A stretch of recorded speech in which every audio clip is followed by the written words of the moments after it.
로그 방정식도 어차피 로그는 지수의 역할, 로그 함수는 지수 함수의 역함수라고 했기 때문에 똑같아요. 그래서 로그 방정식도 로그의 진수 또는 밑에 미지수가 있는 방정식인데, 보통 밑에 미지수가 있는 방정식은 어차피 우리 밑변환 공식을 이용해서 밑을 바꾸면 되는 거기 때문에 진수로 x를 끄집어 올릴 수 있거든. 그래서 일단 진수의 미지수가 포함된 방정식을 로그 방정식이라고 생각하면 되고, 그래서 첫 번째 우리 풀이는 밑을 갖게 만들 수 있는 경우야. 그래서 로그 a의 fx는 로그 a의 gx의 꼴로 변형이 가능한 경우 되니? 그럼 이렇게 변형이 되면은 이 방정식을 뭐로 바꿀 수 있어요? fx는 gx라는 놈으로 바꿀 수 있어. 되니? 단 조심해야 될 게 있어요. 뭘 조심해야 될 게 있냐면, 얘가 진수 조건 때문에 얘랑 똑같아지는 놈들 중에 fx가 0보다 크고 gx가 0보다 크다, 이거 두 개를 동시에 만족시키지 못하는 x가 있을 수 있어요. 대표적인 경우가 여기에 집어넣으면 양수인데 여기에 집어넣으면 음수가 나오는 x가 있을 수 있어. 이 두 개가 똑같은 fx랑 gx가 똑같은 x 중에 되니? 근데 그렇게 있을 수는 없지. 맞죠? 그렇게는 안 되고, 그러니까 얘가 양수인데 얘가 음수일 수는 없지. 두 개가 둘 다 양수고 둘 다 음수가 될 수 있는데, 어쨌든 간에 이 방정식의 근 중에, 이건 이제 나중에 방정식 문제가 아니라 이제 부등식을 할 때 문제가 되는 건데, 부등식을 할 때가 주로 문제가 될 건데, 일단 요 진수 조건을 꼭 만족시켜야 되는 x만 취급을 한다. 됐어? 그래서 방정식을 풀어서 나온 근 중에 걔가 진수 조건을 만족시키는지를 꼭 확인해 줘야 돼요. 되니? 대부분 어디서 이게 여러분들이 이제 문제를 풀 때 조금 실수가 있을 수 있냐면, 절대값 기호가 들어가 있는, 진수 안에 절대값 기호가 들어가 있으면 고민을 많이 해야 돼요. 지금 무슨 얘기냐면, 예를 들어서 우리 로그, 아니다, 나중에 얘기할게. 이게 이제 문제를 풀다 보면 우리 얘를 이렇게 바꾸는데, 얘를 풀기 위해서 양변을 제곱을 하는 경우가 있거든. 이 fx나 gx에 절대값 또는 절대값만 들어가 있으면 좋은데, 절대값 또는 루트가 들어가 있는 거야. 그럼 루트가 포함된 방정식은 보통 풀 때 어떻게 하냐면, 루트를 없애기 위해서 양변을 제곱을 해버리거든. 무슨 말인지 이해되니? 근데 양변을 제곱하는 순간, 그러니까 무슨 얘기냐면 이렇게 되는 거거든. x인데 여기다가는 1이 나니까 마이너스 1을 집어넣으면 얘가 음수가 된다는 건 확실하잖아. 근데 제곱을 하는 순간, 즉 그러니까 x 제곱은 1을 해서 x가 플러스 마이너스 1이 되는 순간, 원래 x가 양수만 가능하다면 마이너스 1은 그냥 안 되는 거지. 이런 경우가 생길 수 있다라는 거야. 방정식을 풀기 위해 양변을 제곱하거나 하는 변형을 하는 순간, 우리 원래 방정식을 만족시키지 못하는 글이 생겨날 수도 있다. 여러분들 공부를 좀 하는 친구들이니까 그런 글을 우리 뭐라고 부르냐면, 명칭도 한번 알아두는 게 나중에 보탬이 될 건데, 그런 글들을 무연근이라고 부르요. 무연근. 이 무연근이 어디서부터 나오기 시작하는 거냐면, 우리 유리방정식부터 나오고, 유리방정식, 무리방정식, 여기서부터 무연근이 나오기 시작하는 거거든. 그래서 무슨 얘기냐면, 원래 방정식, 그러니까 연관이 없는 근이야. 되니? 그러니까 원래 방정식을 참으로 만들지는 않지만, 원래 방정식을 풀기 위해 식을 변형하는 과정 중에 만들어지는 근들이 있어요. 되니? 예를 들어서 대표적으로 어떤 근이 있냐면, 이런 근이 있는 거거든. 나중에 여러분들이 무리함수를 배우고 나면 무리함수의 그래프랑 1차식의 교점을 배우는 것들을 할 거야. 지금 무슨 얘기냐면, 얘가 x 빼기 2라는 놈이 있고, 얘가 루트 x라는 놈이 있어. 그래서 y꼴 루트 x랑 x 빼기 2가 만나는 점을 구하고 싶은 거야. 되니? 그럼 방정식을 어떻게 만들겠어? 당연히 x 빼기 2가 루트 x랑 똑같다고 이렇게 방정식을 만들 거 아니니? 근데 우리가 이렇게 생긴 방정식을 푸는 걸 배운 적이 있어? 없어? 없잖아? 됐어? 그럼 얘는 어떻게 하겠어? 양변을 제곱을 하거든? 그럼 양변을 제곱하면 x제곱 마이너스 4x 플러스 4가 x가 될 거니까, 얘가 반대로 넘어오면 x제곱 마이너스 5x 플러스 4는 0 이렇게 될 거고, 따라서 x 빼기 1 곱하기 x 빼기 4가 0이 되는 거니까 x 이퀄 1 또는 x 이퀄 4가 근으로 나오는데 1은 근이 될 수 있다 없다? 없다지. 왜? 여기다가 1을 집어넣으면 1 빼기 2는 마이너스 1 하고 루트 1은 1 똑같아져 안 똑같아져? 안 똑같아지잖아요. 그랬더니 4는 되는데 1은 안 돼. 우리 이런 근을 뭐라고 부르는 거라고? 이런 근을 무형근이라고 부르는 거야. 왜 이런 무형근이 생겼느냐? 내가 원래 방정식을 푼 게 아니라 이 원래 방정식을 풀기가 힘드니까 이거에 원래 방정식의 양변을 제곱해서 새로운 방정식을 만들어낸 거거든. 되니? 그런데 얘는 루트 x였으니까 얘를 제곱하는 순간 이 밑에 가려있던 요놈이 짠 하고 나타난 거야. 응? 그래서 여기가 요 만나는 점이 x 이퀄 1인 거고 여기 만나는 점이 x 이퀄 4였던 거지. 그럼 원래 실제 그래프는 이 밑에가 없는 거잖아. 그러니까 이 근은 이 원래 방정식을 만족시키는 근이 아닌 거지. 그걸 걸러내야 되는 거지. 맞아요? 그래 여기 우리 로그 방정식, 로그 부등식에서도 방정식을 신나게 변형시켜서 막 풀 건데 풀고 난 이후에 구한 값이 원래 방정식의 근이 될 수 있는지 없는지를 반드시 확인을 해줘야 돼요. 무슨 말인지 이해되죠? 이거 뭐 때문에 그러는 거야? 밑조건, 진수조건 때문에 그러는 거야. 되니? 여기서 구한 놈들 중에 밑조건 또는 진수조건을 만족시키지 못하는 근들은 버려야 된다고요. 그러면 내가 구한 근이 원래 방정식의 근이 되는지 넣어봐야 아는 거거든. 왜? 변형시키는 중에 그러니까 얘 같은 경우는 너무 명확한 거거든. 루트 x를 제곱했으니까 요놈이 생겨난다. 이런 게 너무 명확하게 딱 눈에 보이는 거지만 실제 로그 방정식, 뭐 유리 방정식, 무리 방정식 되게 복잡한 방정식들을 풀 때 어느 순간에 이런 글이 생겨나는지를 일일이 따져가면서 생각하는 건 쉬운 일이 어려운 일이야? 어려운 일이야. 되니? 그러니까 제일 효과적인, 제일 효율적인 방법은 뭐냐면 그냥 풀어요. 일단. 그냥 풀어서 글이 나올 거 아니야? 그럼 나온 글을 내가 원래 풀고 싶었던 방정식에다 넣어보는 거야.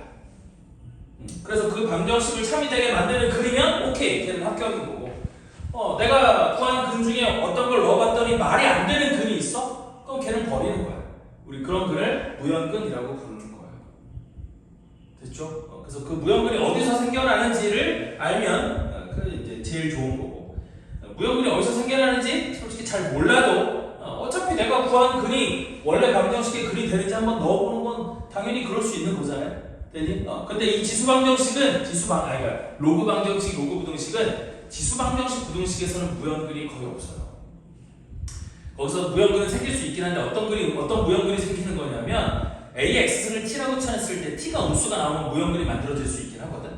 되니? 근데 그거는 너무 T가 나. 왜냐면 어차피 치환해서 푼 다음에 나중에 거기서 X의 값을 구할 때 예를 들어서 5의 X승을 T라고 치환했는데 T가 마이너스 2가 나왔어. 그러면 원래 방정식을 풀기 위해 5의 X승은 마이너스 2를 딱 써놓는 순간에 에이씨 얘는 안 되네. 이게 한눈에 딱 보이잖아요. 되니? 근데 저 로그 방정식 부등식은 그걸 되게 못 봐. 그래서 그거를 잘 체크해야 된다. 지금 되게 잔소리를 하고 있는 중인 거야. 됐어? 여러분들이 실제로 수능 문제에서도 이게 되게 쉬운 3점짜리 문제로 보통 출제가 되거든.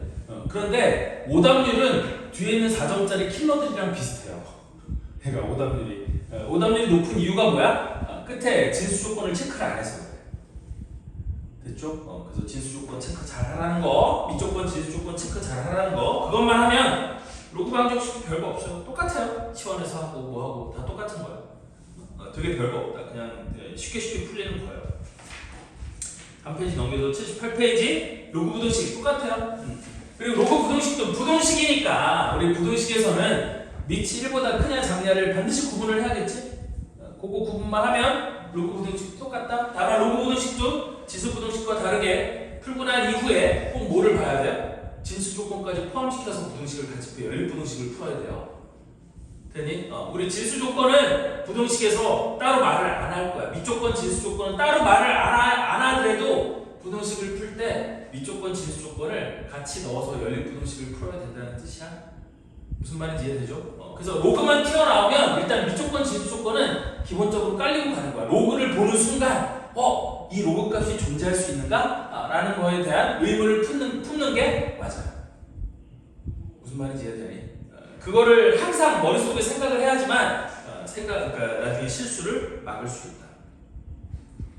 나중에 고3 돼서도 모의고사 문제 풀어갖고 오라고 시키면 진짜 말도 안 되는 풀이를 해갖고 오는 친구들이 있어요. 이거 밑조건 진수공 못 봐서.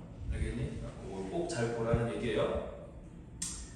오케이. 네, 그래서 일단 기본적인 개념은 다 설명을 했고, 일단 앞에서부터 우리 지수 방정식 부동식에서부터 여러분들이 실수할 만한 문제들을 좀 몇 개 풀고 그리고 오늘 삼각 함수 내용으로 넘어갈게요.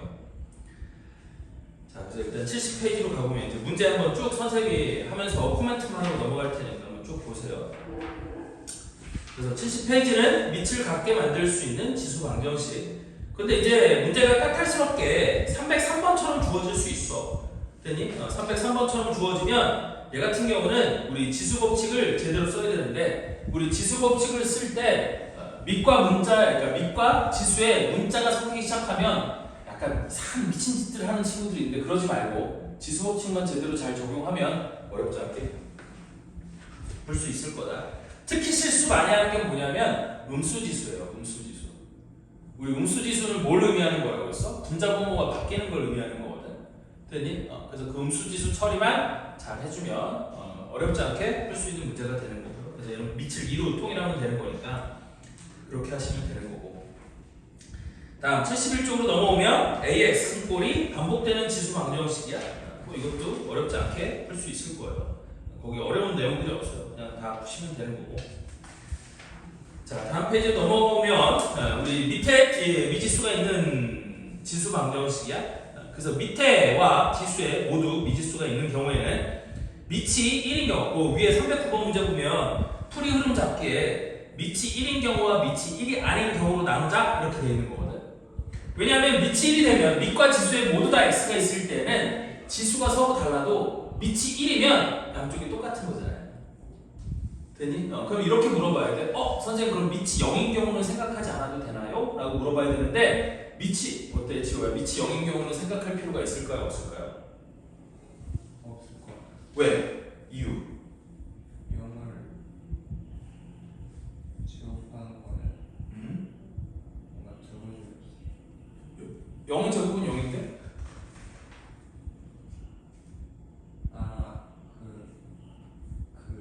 그래프에서 우리 A의 X제곱 A가 별보다 크다. 그치. 근데 그게 왜 그렇게 되는 거냐면 우리 지수함수에서 x를 유리수 이상으로 확장, 지수를 유리수 이상으로 확장하게 되면 밑으로 뭐를 쓰지 않기로 약속을 했어요?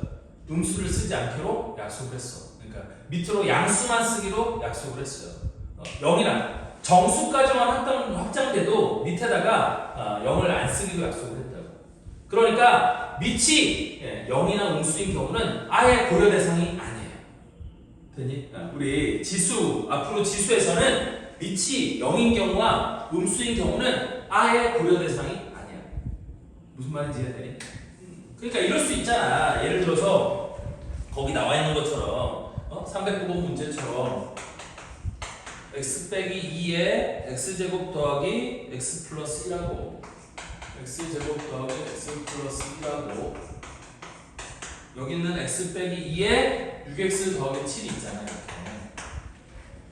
맞니? 그럼 이 방정식을 풀 때 밑이 x 빼기 2로 똑같으니까 x제곱 더하기 x 더하기 1하고 6x 더하기 7이 똑같아. 이 방정식만 풀면 될 거라고 생각하지만 얘와 얘가 달라도 x 빼기 2가 뭐가 돼버리면 1이 돼버리면 양쪽이 똑같아진다는 거지.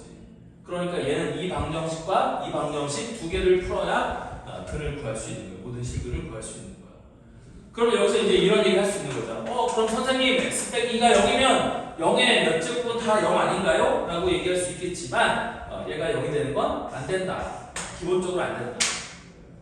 됐니? 왜냐하면 거기 문제에서도 맨 끝에 단 x는 2보다 크다라고 되어 있거든. 밑은 무조건 양수로만 여러분들이 고민하면 생각하면 된다. 됐니? 근데 이럴 수는 있어. 여기서 x가 2보다 크다라는 조건이 만약에 안 붙잖아. 됐니? 그러면 밑이 0일 때 이 지수가 됐니? 자연수가 되는 놈이면 그건 가능할 수도 있기는 해. 근데 그렇게 되면은 너무 좀 치사하게 문제를 내는 거야. 그런 경우는 거의 없을 거예요. 됐니? 볼 수 없겠지만 만약에 이럴 수도 있어. 우리 0이라는 밑을 어디까지는 쓸 수 있어요? 자연수 지수까지는 쓸 수 있어요. 됐니? 그러니까 이 밑이 0이 되도록 하는 x의 값 자연수. 예를 들어서 x에다 2를 넣잖아.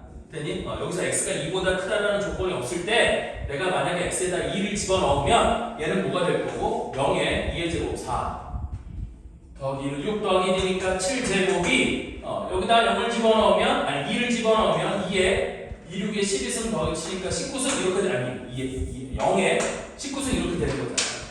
그러면 얘는 x에다 2를 집어넣었을 때 이 방정식이 참이 된다는 거야? 거짓이 된다는 거야? 참이 되는 거죠.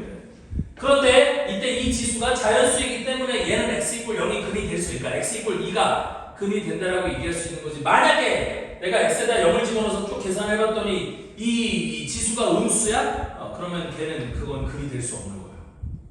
무슨 말인지 이해돼? 그래서 그거를 명확하게 구분을 하면 되는 건데 대부분 다 그냥 밑이 양수인 경우만 줄 거기 때문에 큰 고민은 없어도 된다.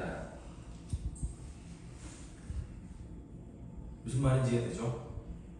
오케이? 그것만 좀 조심하시면 되겠고 다음 지수 방정식의 근의 조건이야. 자, 311번 문제 한번 볼까요? 얘는 이제 이 합과 곱을 보는 방식의 차이인 건데 즉 치환하면 근의 형태가 바뀐다는 거거든.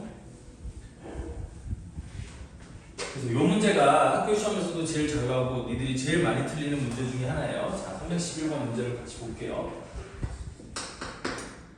우리 x에 대한 방정식 a의 2x승 마이너스 7 곱하기 a의 x승 더하기 8 꼴 0의 두근의 합이 3이래. 이거의 두근의 합이 3일 때 우리 양수 a의 값을 구하라 그랬거든?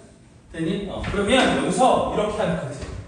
이걸 일단 치환을 할 거 아니야? 저 상태는 못 푸니까 얘는 치환을 할 거거든요. a의 x승을 t라고 치환을 할 거야. 그럼 치환했을 때 저 방정식이 t제곱 마이너스 7t 플러스 8 이꼴 0으로 바뀌는 거니까 얘가 어떻게 인수분해가 되는 거였어? 인수분해가 되니? 안 되죠.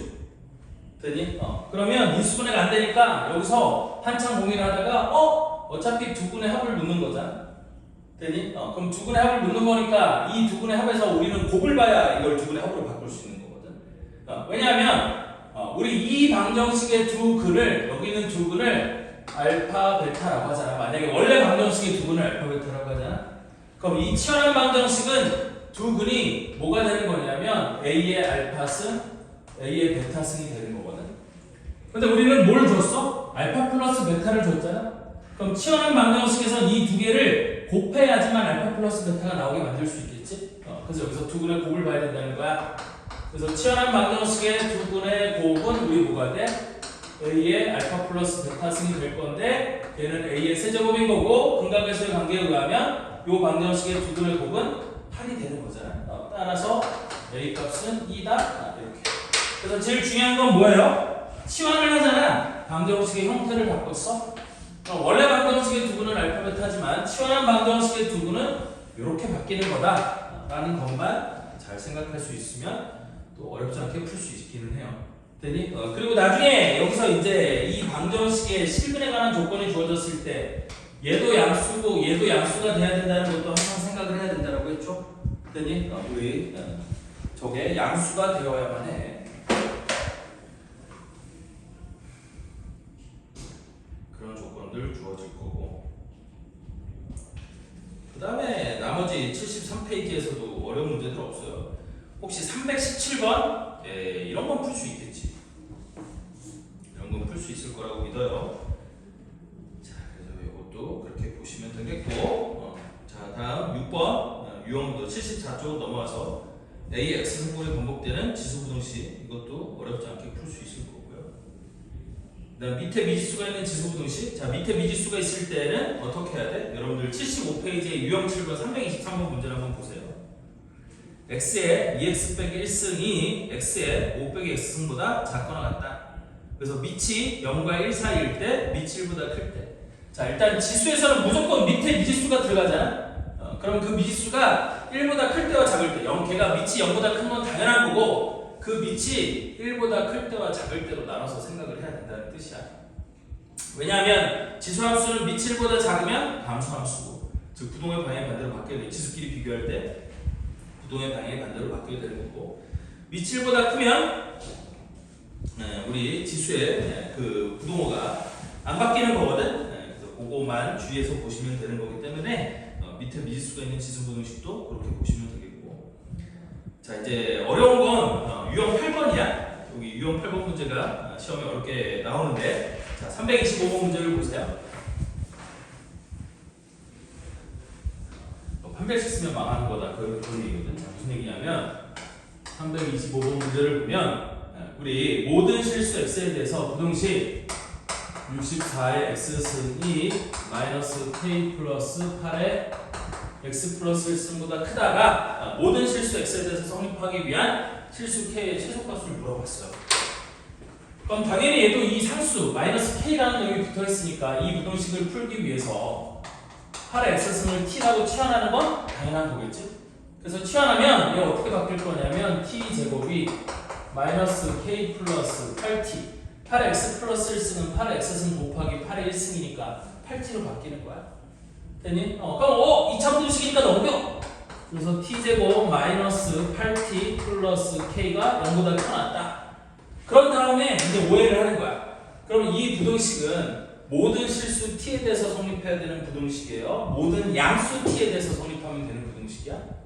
모든 양수 t에 대해서 성립하면 되는 부등식이고 부등식일 뿐인 거지. 무슨 말인지 이해돼? 그래서 여기서 얘가 모든 실수 t에 대해서 성립한다고 오해를 해서 판별식 t 8864 여기 짝수 판별식을 쓰면 되는 거니까 16-k가 0보다 작거나 같다 이러면 된다는 거 안 된다는 거야? 되는 경우도 있고 안 되는 경우도 있고 이 문제에서는 되거든? 왜 되는 거냐면 자 봐라 얘는 t 제곱의 개수가 1 양수의 2차식이잖아. 그럼 얘를 그래프 그리면 어떻게 돼? 이렇게 되는 거거든. 그런데 축이 어디야? t 이퀄 4야. 그러면 t 이퀄 0은 얘보다 왼쪽에 있을 거 아니야? 그럼 이거보다 오른쪽에서 이 값이 모두 다 0보다 커나 같아야 되니까 축이 얘보다 아래에 있어야 되는 거겠지? 그 얘는 판별식을 써도 똑같은 답이 나오는 거야. 그런데 경우에 따라서 판별식을 쓸 필요가 없는 문제도 있을 수 있는 거겠지? 무슨 말인지 이해되니? 그래서 얘는 무조건 판별식을 들이미는 건 아니다. 물론 여기서는 판별식을 써도 답은 똑같이 나오지만 됐니? 안 그런 경우도 있다. 그럼 언제가 제일 어렵겠어요? 당연히 저 x의 개수, t의 개수 앞에 문자가 붙으면 그러면 난이도가 확 올라가는 거예요. 축의 위치가 결정되어 있지 않아. 그럼 판별식이 0보다 큰 경우와 작은 경우로 나눠서 문제를 풀어야 되는 거지. 맞죠? 여러분들 공통 수학 1에서도 그런 문제들 2차함수의 최대치수 하면서 축이 위치가 결정이 되지 않으면 축이 왼쪽에 있냐 오른쪽에 있냐 그 축의 위치가 어디냐에 따라서 부등식을 풀 때 판별식을 어떻게 쓸 거냐 이런 것들 문제 있었을 거거든요. 어려운 2차 함수의 최대치수 문제. 여기도 똑같다. 자, 그래서 다시 한번 얘가 모든 실수 x에 대해서 성립해야 되는 부등식이면 치환한 이 부등식은 모든 양수 t에 대해서만 성립하면 되는 거야. 무슨 말인지 이해되죠? 그렇게 바꿔놓고 조건을 생각하면 되는 거라서 그것만 할 수 있으면 됐다. 자, 다음 76페이지로 넘어오면 이제 실생활의 활용인데 여기는 식을 만드는 게 문제가 될 수 있어요. 됐니? 329번이나 330번처럼 아예 식을 만들어주고 문제를 풀려고 하면 별 문제가 안 되는데 327번이나 328번처럼 식을 내가 만들어야 되는 상황이면 여기는 문제가 될 수 있죠. 하나만 딱 풀어볼까요? 828번 문제를 보시면 어떤 방사성 동위 원소는 7억 년마다 그 양이 반으로 줄어든다고 한다. 이 방사성 동위 원소의 양이 처음으로 최초의 양의 25%가 되는 것은 몇 년이 지났을 때인가 그랬어요. 왜냐면 문제는 너무 쉽죠. 25%면 반감기가 몇 번 지나야 되는 걸까요? 2번. 반감기가 지나갈 때마다 반으로 줄어든대. 그럼 25%면 4분의 1로 줄어든 거니까 반감기가 2번 지나면 되지 않겠니? 그럼 반감기가 7억 년이었으니까 반감기가 2번 지나면 몇 년이 지났을 때겠어요? 14억 년이 지났을 때겠지. 답은 1번이야. 맞아? 근데 문제를 내가 살짝 바꿔볼게요. 우리 원래 양이 30% 이하가 되는 건 언제냐고 물어봤어요. 30% 이하가 되는 것은 언제인가? 라고 물어봤어요. 그럼 이거 어떻게 풀어야 돼요? 이거는 30%를. 그럼 30%는 아까 푼 식으로 20%면 반감기가 2번이라고 하지만 얘는 그게 안 되잖아요. 됐니? 그 문제를 어떻게 풀어야 되는 걸까요? 식스가 어떻게 식을 세우면 돼? 불러보세요. 어떻게 식을 세우면 돼? 처음에 처음 양은 내가 줄게요. 자, 처음 양은 A0라고 할게요. 이 물질에 처음 존재한 양은 A0라고 할게요. 근데 그 양이 30% 이하로 줄어드는 것은 몇 년이 지났을 때, 그럼 식을, 지수방정식을 어떻게 만들어야 되는 걸까요? A 곱하기 A0 곱하기 2분의 1의 X 제곱 X제곱 그에 이렇게? 아니요 그냥 X 지수 X 이렇게? 응. 그게 응? 이하하고 이렇게 하고 4분의 1 이렇게? 틀렸죠? 어디가 틀렸어요? 지수를 x로 쓰는 게 아니고 뭐라고 써야 돼? 이렇게 써야 돼. 그치? 7년이 지났을 때 2분의 1로 줄어든다고 했잖아. 그 얘기가 이렇게 쓰면 돼. x에다 7을 집어넣었을 때 딱 2분의 1이 되어야 되니까 지수를 2분의 1 x승으로 쓰는 게 아니라 7분의 x승으로 쓰면 되는 거죠. 그러면 7을 집어넣었을 때 딱 절반이 되지 않니? 그럼 30%가 되는 건 언제냐? 저 부등식을 풀면 되겠지? 그럼 저 부등식을 풀 때는 필연적으로 뭐가 나올 수밖에 없어? 로그가 나올 수밖에 없겠지? 그래서 로그 값들이 몇 개가 주어질 거고 저렇게 방정식을 푸는 거야. 즉 로그 2, 로그 3이 주어지면 얘를 구할 수 있겠지. 그래서 A0 양수일 테니까 양변에서 약분을 하고 선생님 방금 되게 중요한 얘기했죠? 부등식은 양변을 약분할 때 A0가 양수냐 우수냐에 따라서 약분을 했을 때 부동의 방향이 그대로 있을 거냐 반대로 바뀔 거냐가 결정되는 거니까 양변을 문자로 나눌 때는 그게 양수인지 우수인지를 항상 체크해야 돼.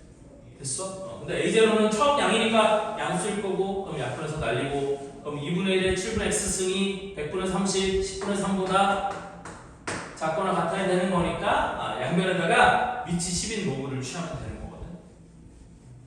그래서 양변에 위치 10인 로그를 취하면 7분의 x 곱하기 로그 2분의 1이 여기는 로그 10분의 3 이렇게 되는 걸 거고 그러면 여기다 양변에다 7을 곱하면 여기다가 7 이렇게 곱해주고 근데 여기는 로그 2분의 1은 마이너스 로그 2잖아요. 그래서 마이너스 로그 2 곱하기 x가 여기는 7 곱하기 로그 10분의 3은 로그 3 빼기 10, 1 로그 3 빼기 1 로그 10은 1이니까 그래서 x의 값이 뭐보다 크나 같다? 로그 2분의 7 곱하기 로그 3 빼기 1보다는 크나 같다. 그래서 최소 처음으로 30% 이하가 되는 거는 요만큼 지났을 때라는 거야. 물론 로그 2와 로그 3의 값은 계산하라고 여러분들한테 줄 거예요. 됐죠? 로그 2가 0.3010이고 여기는 로그 3이 0.4771이에요. 이거는 선생님이 하도 문제를 풀어서 선생님이 외우고 있는 거고 값을 외우고 있는 거고 이런 것들은 줄 거지. 그렇게 풀면 된다는 거지. 여기는 이제 25% 그냥 문제를 쉽게 준 거고요. 실제로는 문제가 이런 식으로도 나올 수 있다. 됐죠? 그래서 식 만드는 연습을 좀 해야 된다. 식을 잘 못 만들면 풀 때 패배할 수 있다.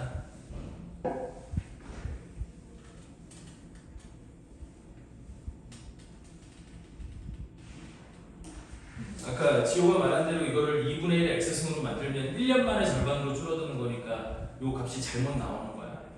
됐죠? 그것만 잘 기억하시면 돼. 자, 다음 로그 방정식과 로그 부등식에서도 79페이지로 넘어오면 이건 어려울 거예요. 그래서 밑을 같게 만들 수 있는 로그 부등식, 로그 방정식이에요. 자, 그럼 344번 문제를 한번 볼게요. 걔를 밑을 같게 만들 수 있느냐? 요게 의문인 거잖아. 좌변에 있는 거는 밑이 4x고 우변에 있는 건 x제곱 더하기 4. 그럼 이건 어떻게 해야 돼요? 이건 진수가 똑같지? 2x 빼기 1, 2x 빼기 1 좌변과 우변의 진수가 똑같지? 그럼 뭐와 뭐를 바꿔치기 하면 돼? 진수와 밑을 바꿔치기 하면 돼. 근데 진수와 밑을 바꿔치기 하면 밑을 똑같이 만들 수는 있는데 진수와 밑을 바꿔치기 할 때 서로 역수관계가 되는 거니까. 근데 얘는 방정식인 거니까 서로 역수관계를 취해도 어차피 똑같을 수밖에 없겠죠? 그래서 양변의 역수를 취하면 된다라는 거고. 이런 거 풀 때 뭘 조심해야 돼? 진수 조건, 밑 조건 이런 거 조심해야 돼요. 됐니? 밑과 지수에 모두 다 x가 있잖아. 그럼 신나게 방정식을 변형시켜서 풀기는 풀 건데 우리 밑조건, 지수조건을 만족시키는지 만족시키지 못하는지는 마지막에 구한 x의 값을 여기다 넣어보고 판단을 하는 게 맞다. 그런 거 조심하면 된다는 뜻이에요. 됐어? 분명히 틀릴 거야 나중에 문제 풀다 보면. 자, 다음 페이지 80페이지에서도 우리 로그 a x의 꼴이 반복되는 로그 방정식, 당연히 치환해서 2차 방정식 또는 3차 방정식 이런 꼴로 만들겠지. 그런데 치환을 할 때 349번 이런 거 조심하셔야 돼. 됐니? 3의 로그 x승 곱하기 x의 로그 3승 마이너스 4 곱하기 x의 로그 3승 더하기 3은 0의 모든 식을 합을 구하라 그랬죠? 됐니? 그래서 얘 같은 경우도 우리 뭐를 치환해야 돼? 얘는 3의 로그 x승을 치환하면 되는 거야. 됐니? 그리고 그럼 3의 로그 x승을 치환하는데 니들 헷갈리라고 거기다 그렇게 써놓은 거거든? 즉 거기에 뭐라고 돼 있냐면 이렇게 돼 있잖아.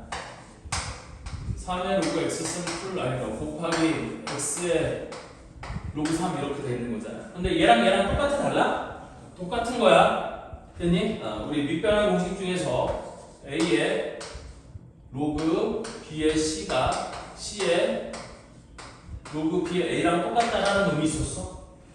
맞죠? 이런 게 있으니까 이거 조심하셔야 되는 거고. 하여튼 그렇다는 얘기고요. 이렇게 바꾸면 얘도 치환해서 2차 함수 형태를 만들 수 있다.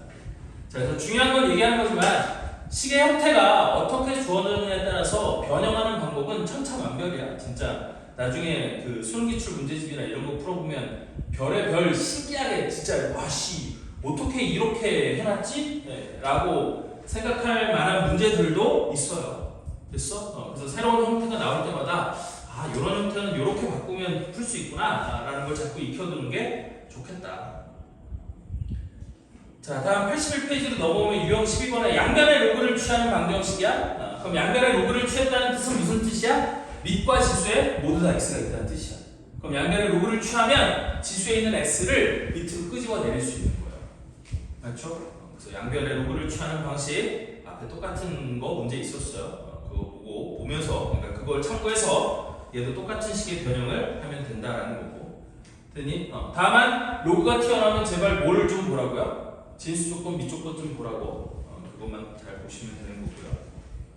그 다음에 유형 13번은 로그 방정식의 근해 조건이야. 그럼 얘도 마찬가지예요. 치환하면 근해 조건이 바뀌는 거지. 치환하면 근해 형태도 바뀌는 거야.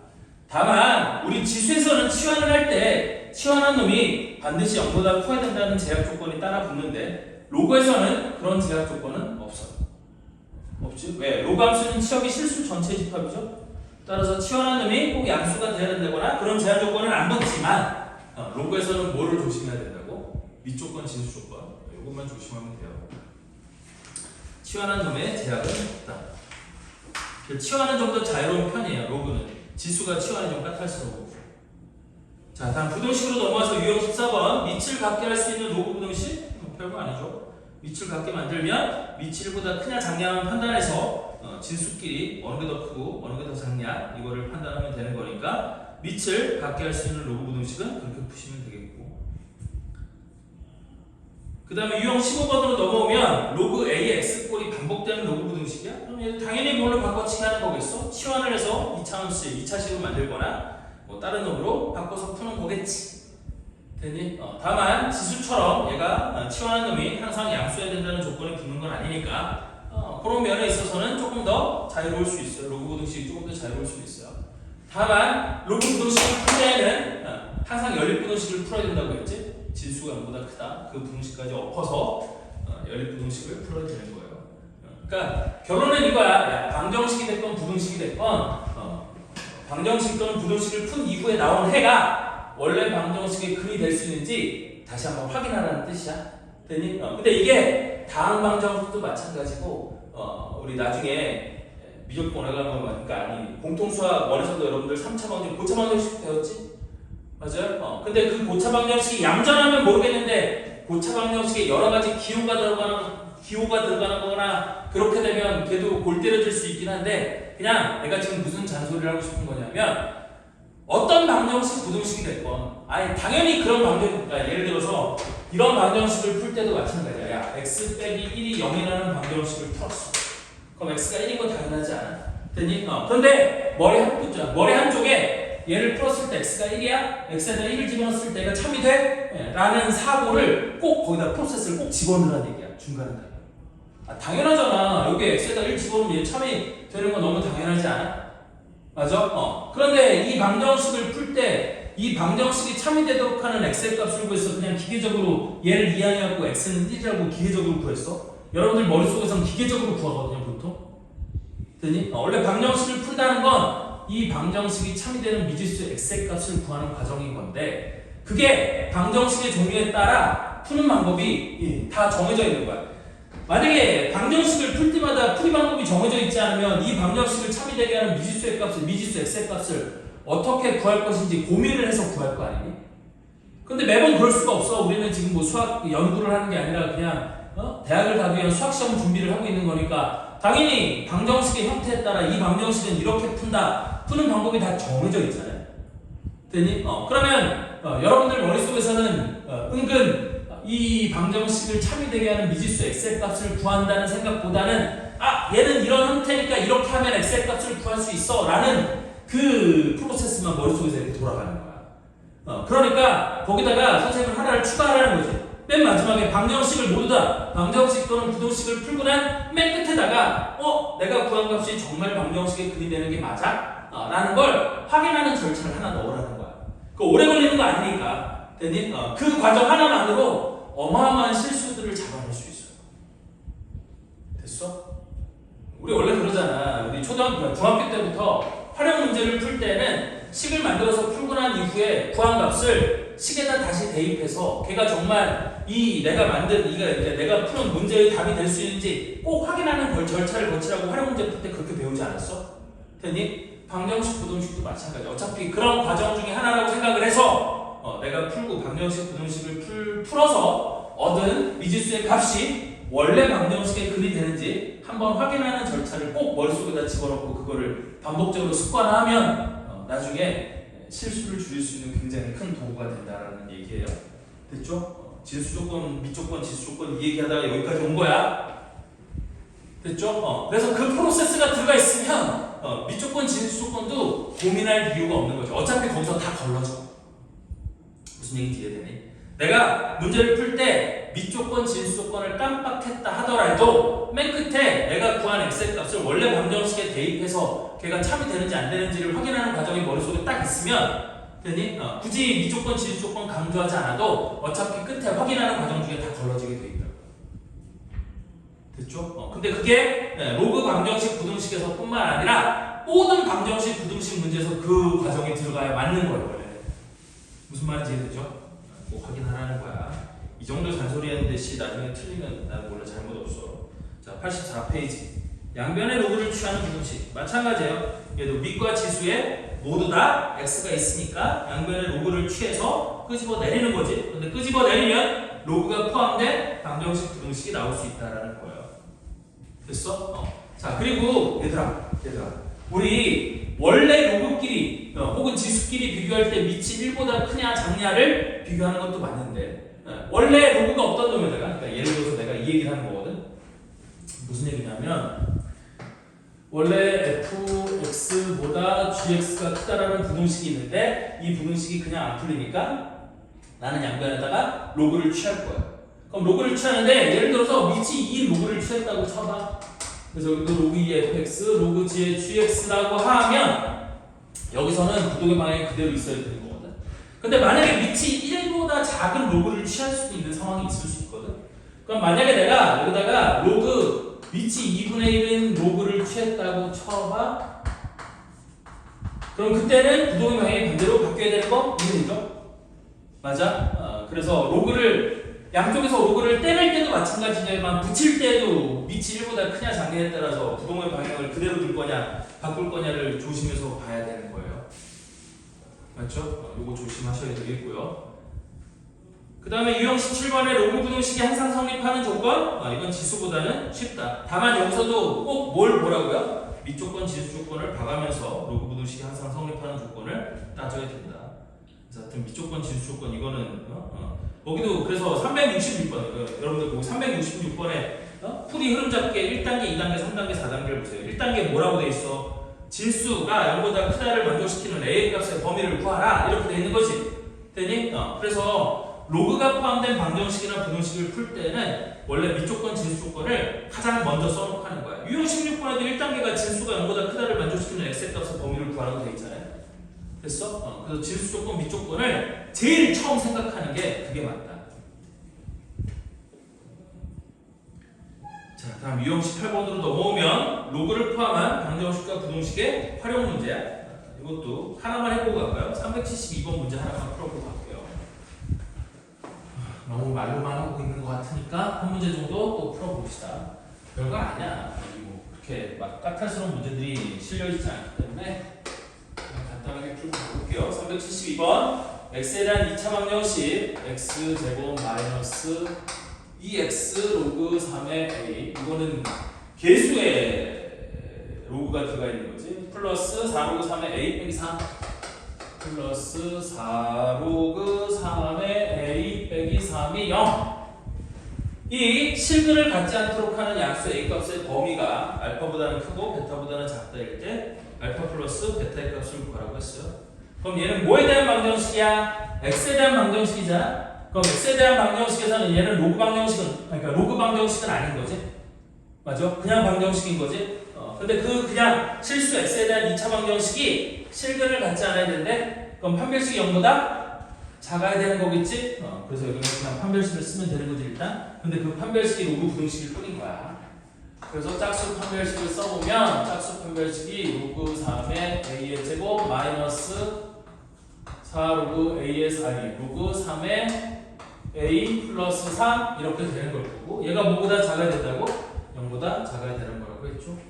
그럼 이 수분을 해주면 굳이 치환 안 해도 되겠지? 여러분들 치환이라는 건 식을 간단하게 보기 위한 과정에 불과한 거고 치환을 하지 않고 식을 다룰 수 있으면 그게 원래는 베스트예요.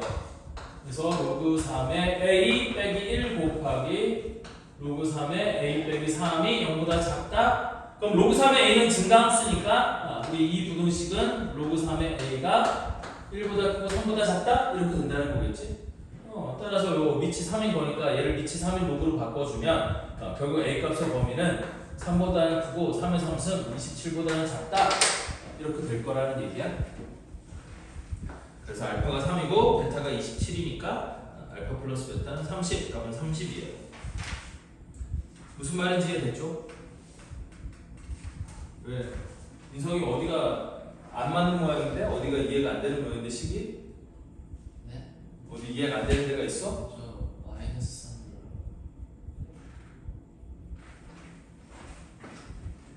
12 되는 뭐라고?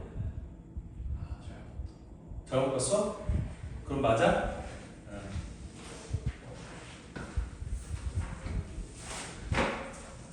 자, 다음 86페이지 넘어오면 로그 함수의 실생활 활용. 여기도 뭐를 잘 보면 돼요? 식을 잘 보면 돼. 식만 잘 만들면 돼요. 알겠죠? 자, 그래서 지금 53번인데 우리 잠깐 쉬었다가 마지막 시간에는 삼각함수 정의 얘기를 좀 할게요. 일단 숙제는 90쪽까지 하는 걸로 할게요. 오늘 숙제는 90쪽까지예요.